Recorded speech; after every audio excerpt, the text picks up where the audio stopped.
Okay, back to some of my favorites because I just think motivation is so important. Top athletes, championship athletes, all realize that attitude is a choice. The one thing that nobody else can do for you or to you is make you choose your attitude, make you have an attitude. Attitude is always a choice. So if you bring a positive attitude out to the golf course, that's your choice.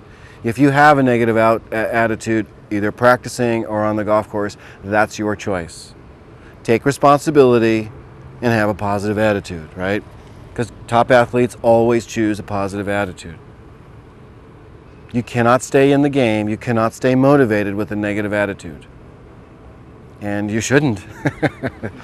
If it makes you have a negative attitude all the time, go do something else. Top athletes have what's called a mastery focus, and this kind of gets back to what we just talked about. Mastering is all about focusing on the process and being excellent at the process versus an outcome focus, or the score. Now the score is cool because we have to keep score. That's a good benchmark. It tells us how we're doing. But it's not always about that. Practice and preparation is really all about having a mastery focus. I'm out here to master these skills, and they master all the parts of their game. They keep a balance between their sport, their life, and everything else. My mentor, Glenn Albaugh, draws a circle. The circle of performance, he calls it. And he can divide it into any number of areas, quadrants, etc.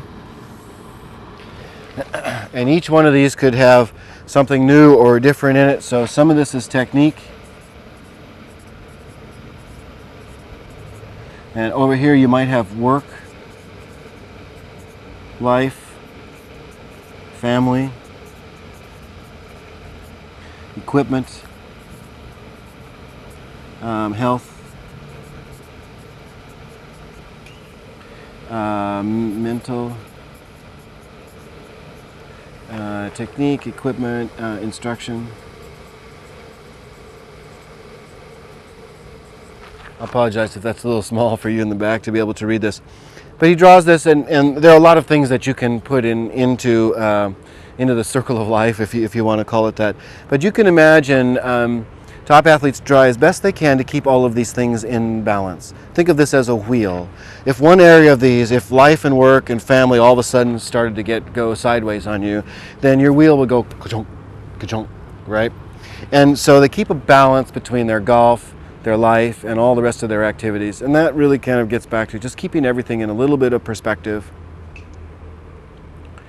and making sure that you're not bringing your life out onto the golf course, you're not bringing your golf course back into your life, that you're maintaining a balance in all areas. I can come back to those and help you write them down a little bit later. So keep a balance. Top athletes have respect for their game and respect for themselves, and they also have a high degree of respect for their fellow competitors. Top athletes, by maintaining motivation and proper attitude, this is what helps them to be persistent.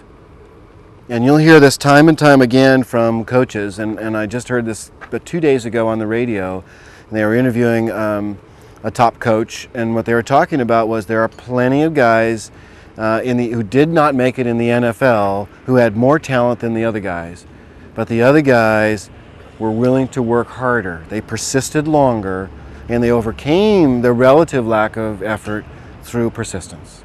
And that all gets back to having the right kind of motivation. What motivates you to play golf? So it's very, very important.